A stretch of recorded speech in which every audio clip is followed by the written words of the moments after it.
Bueno, y este 1 de abril comenzó oficialmente la Operación Renta 2019 con un cambio que ha generado una serie de dudas, pues ahora todos los trabajadores a honorarios deben pagar las cotizaciones previsionales con cargo a sus retenciones. Así es, se está descontando el 7% para salud pese a haber cotizado en ISAPRES. Bueno, queremos entender esta modificación y estamos ya con la subsecretaria de Previsión Social, María José Saldívar, que nos acompaña en el estudio. Muchas gracias por acompañarnos.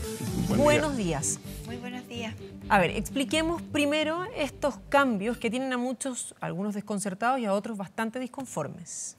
Bueno, aquí lo importante es tener claro que a partir del año 2008 hay una ley que obligaba a todos los trabajadores que emitían boletas de honorario a tener que cotizar mes a mes. Esta ley estableció una gradualidad y en definitiva lo que consistía era que yo debía ir mes a mes a pagar mis cotizaciones previsionales. Y si yo no había cumplido con esta obligación, lo que iba a ocurrir es que con cargo a mi retención de impuestos me iban a retener el 100% de esta retención e iba a servir para pagar la obligación del año anterior. Es decir, yo en esta operación renta, si no se hubiese modificado la ley, me habrían retenido la totalidad de mi retención de impuestos y habría servido para pagar una cobertura frente a la cual yo nunca habría podido usar. Porque, por ejemplo, si yo me había enfermado, me habían tenido que operar de urgencia y yo no tenía la cobertura de salud, por ejemplo, pagada, yo iba a tener que haberla pagado 100% de mi bolsillo y después igual me iban a hacer esta retención y no iban a proceder reliquidaciones. A nosotros nos pareció que esto era sumamente injusto. Y por lo tanto el presidente Piñera decidió enviar un proyecto de ley al Congreso para que, manteniendo esta obligación para que los independientes cotizaran, porque consideramos que es fundamental de que los trabajadores que emiten boletas de honorarios tengan la protección en materia de seguridad social, estos recursos de la devolución de impuestos, en vez de pagar una deuda del pasado, me permitieran comprar cobertura futura. Entonces, yo a partir del mes de julio de este año, a pesar de no haber cotizado antes, voy a tener derecho a todos los regímenes de seguridad social.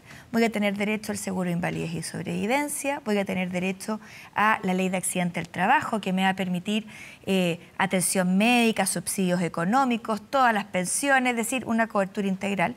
Derecho a la ley sana, que es la que me va a permitir cuidar a un hijo o una hija que esté padeciendo, por ejemplo, un cáncer o esté en proceso de trasplante de órgano.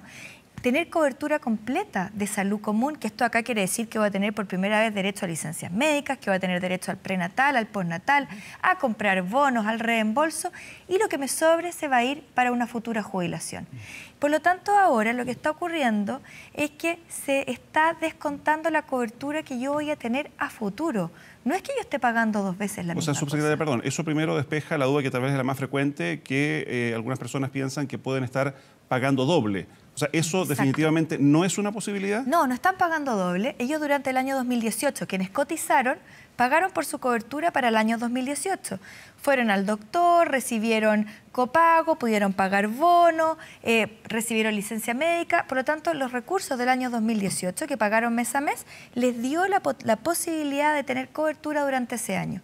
Ahora, con la retención de impuestos, yo voy a estar comprando por adelantado mi cobertura para julio del 2019 a junio del año 2020. Ya, pero, por lo tanto, no voy a tener que ir mes a mes a pagar estas obligaciones y de alguna manera me va a subir el líquido. El universo, perdón, son cerca de 600.000 personas, digamos, que boletean, que están a honorarios y a quienes les van a devolver eventualmente algunos impuestos. Otra de las consultas más frecuentes es, ¿cuánto cuesta esto? ¿Cuánto cuesta mes a mes?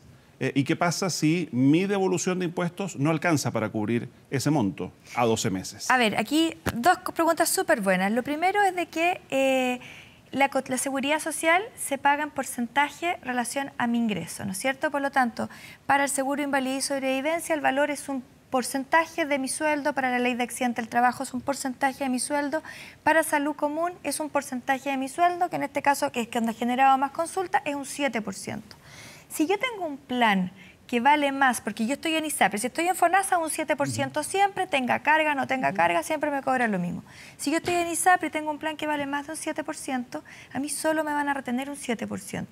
Yo voy a tener que entonces pactar con mi ISAPRES el pago mensual de esa diferencia.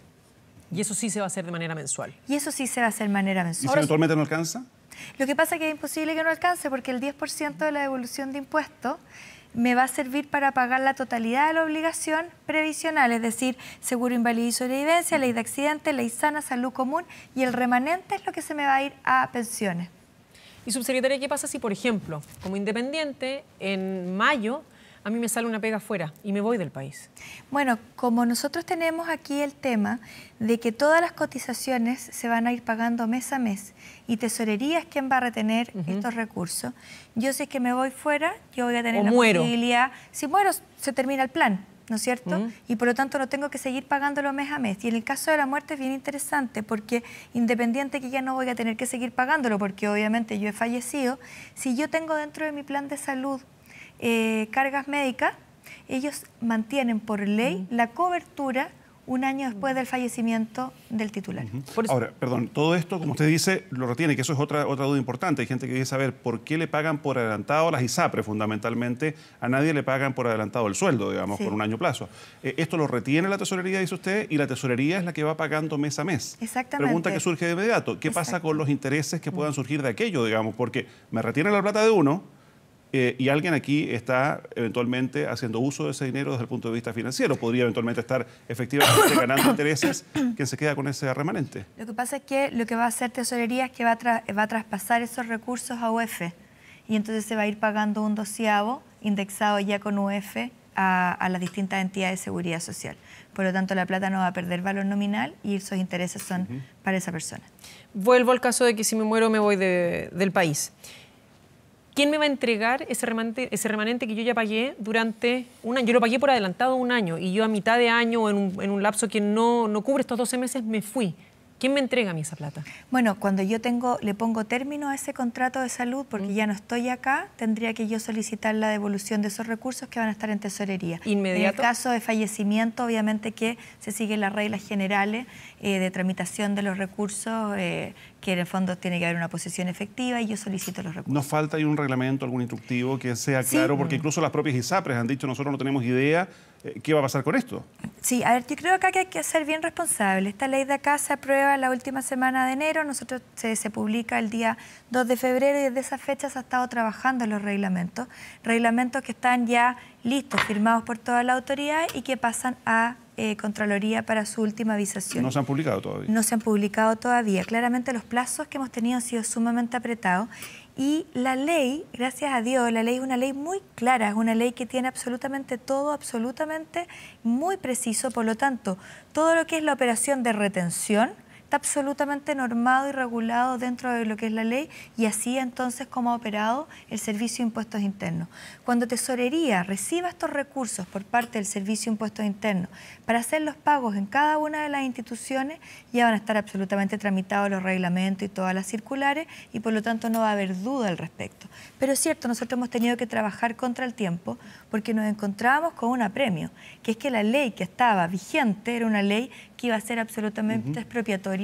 Perdón, y entonces eso generaba un conflicto. ¿No hay una culpa de falta de información, de no haber activado más? Ya es cierto, esto ocurre en la mitad del verano, digamos, pero ¿por qué encontrarnos con esto, digamos, y toda la polémica y la discusión que se ha generado desde los diferentes actores, por de pronto desde el contribuyente? O sea, aquí yo creo que hay dos temas que son bien claros. En primer lugar, nosotros como gobierno hicimos una gran campaña de difusión, pero claramente no fue la suficiente porque vemos toda esta inquietud que se ha generado y nosotros entonces invitamos a las personas a que visiten una página que está habilitada desde el 25 de febrero, que es leyhonorarios.cl, porque ahí van a encontrar 52 preguntas frecuentes que explican las situaciones prácticamente que se están repitiendo todo el día, que están con su respuesta y por tanto van a poder informarse. Si hay más dudas, nosotros las estamos respondiendo día a día y estamos buscando la manera de desplegarnos más aún de lo que ya hemos hecho, porque claramente hemos visitado todas las regiones, se han hecho una cantidad de charlas, pero claramente no ha sido suficiente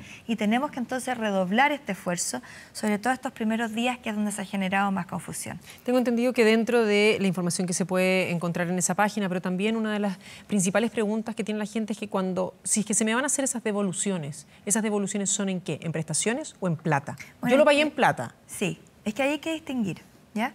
Porque hay dos cosas que existen, dos figuras en materia de salud. Aquí solamente me estoy centrando en materia de salud.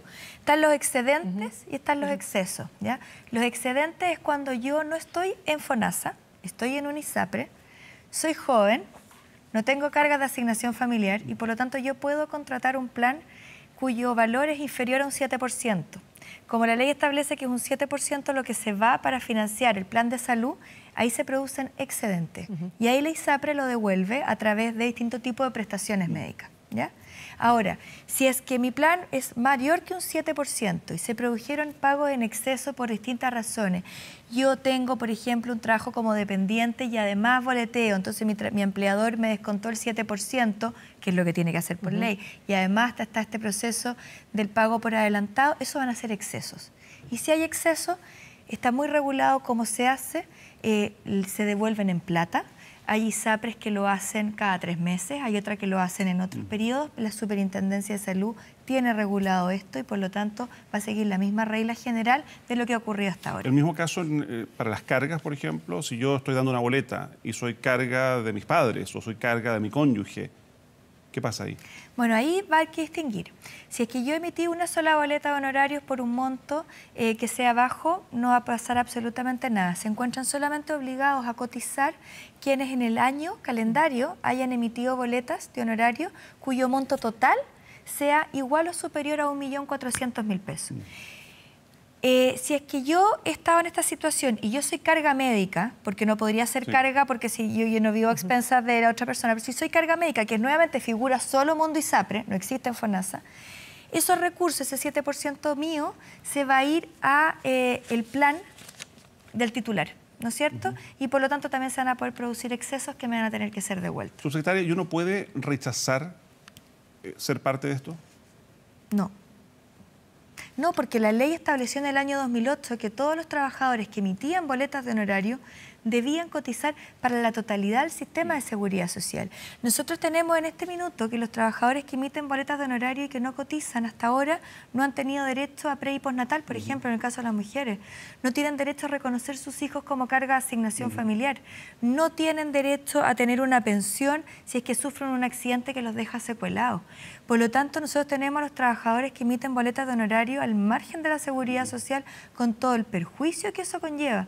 Nosotros acá tenemos que mirar esto acá de una manera integral. El hecho de que yo hoy en día goce de buena salud no quiere decir que esto va a ser para toda la vida y no quiere decir que yo no vaya a envejecer y no quiere decir que a un hijo mío le pueda ocurrir algún tipo de situación compleja en la cual yo le deba dar cobertura. Subsecretaria, y por lo tanto la ley estableció que era obligatorio que todos los trabajadores que emitían boletas de honorario estuvieran integrados dentro del sistema de seguridad social. Pero no pagan justo por pecadores, porque aquellos que sí habían seguido el régimen normal y sí habían cumplido con sus pagos mensuales y que sí tenían destinados estos recursos para otra cosa, porque convengamos que cuando es una olla grande, obviamente que se tienen destinados tal vez para otras cosas, y mes a mes yo hago el esfuerzo y lo pago. ¿Entonces no pagan justo por pecadores acá? Bueno, justamente como nosotros teníamos claro de que había muchas personas que contaban con esta devolución de impuestos, el presidente Piñera nos pidió que por favor nosotros ideáramos también una modalidad de pago gradual, cosa que este primer año yo en vez de destinar el 100% completo de mi devolución de impuestos, destinando un porcentaje que es menor, que solamente 3 puntos de los 10, yo pudiese comprar cobertura en materia de seguridad social para los regímenes más importantes, incluyendo salud común, y entonces solo limitando un eventual pago de licencia médica a un porcentaje que es menor, que iba a ser en relación con cuánto yo estaba cotizando. De ahora en adelante, todos los trabajadores que emitan boletas de honorario ya saben que no deben hacer pagos mensuales y por lo tanto, desde julio en adelante van a emitir sus boletas de honorario y van a recibir un mayor líquido porque no van a tener que estar haciendo sus pagos mensuales. Y para la próxima operación renta ya van a estar todos informados que van a poder nuevamente optar por la opción de pago total o de pago gradual. El pago gradual va a ir aumentando paulatinamente en el tiempo hasta alcanzar el 100% en un horizonte de 9 años. Subsecretaria, una última pregunta, al menos de mi parte. Inevitable que toda esta discusión se ha sumado, se ha confundido a veces incluso con los datos que hemos conocido en los últimos días respecto del aumento de los planes de las ISAPRES y el anuncio que hace el propio presidente del envío finalmente de un proyecto de ley para mejorar el sistema. ¿Qué responderle a aquellos que hoy día están sosteniendo que el gobierno y los parlamentarios que aprobaron esta norma están directamente beneficiando a las ISAPRES, garantizándoles ciertos ingresos permanentes? O sea, no se les está garantizando en el sentido de que los recursos, al menos en esta ley, se van a estar pagando mensualmente, los dineros los va a tener tesorería, el trabajador que emite boleta de honorario tiene libertad absoluta para cambiarse en cualquier momento del año a otra ISAPRE o a FONASA y por lo tanto no se le están garantizando los ingresos a ningún ISAPRE en particular. No se está favoreciendo a las ISAPRE. No se está favoreciendo a la ISAPRE, lo que se está favoreciendo es al trabajador garantizándole que tenga cobertura en materia de seguridad social y que pueda acceder a todas las prestaciones que hasta ahora estaban solo reservadas para los trabajadores más afortunados, que son los que tienen contrato. Subsecretaria, y para terminar, ¿usted a qué apunta con este descontento general que hay? Porque convengamos que lo hay. ¿Por qué para ustedes? A ver, yo creo que es bien claro que a nadie le gusta pagar de más.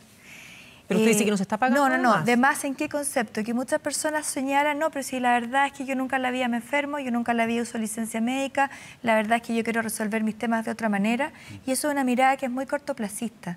Cuando uno habla de seguridad social, uno habla de tener cobertura cuando uno realmente lo necesita y uno se enfrenta a una contingencia. La mayoría de las personas esperaban devolver esta devolución de impuestos a pesar de que la ley estaba desde el año 2008 y que si no hubiesen pagado sus cotizaciones previsionales no habrían recibido absolutamente nada, pero además no habrían tenido el correlato de las prestaciones, habrían quedado sin nada. Y por lo tanto el descontento se debe a eso. La mayor cantidad de las personas pensaba que en el fondo podía seguir recibiendo la devolución de impuestos al 100% y no dándose cuenta de lo importante que es tener cobertura en materia de seguridad social, no solo para ellos, sino que también para su familia, para sus hijos y eventualmente para su cónyuge. Muy bien, subsecretaria María José Saldívar, muchísimas gracias por acompañarnos. Muy buenos días. Buenos días.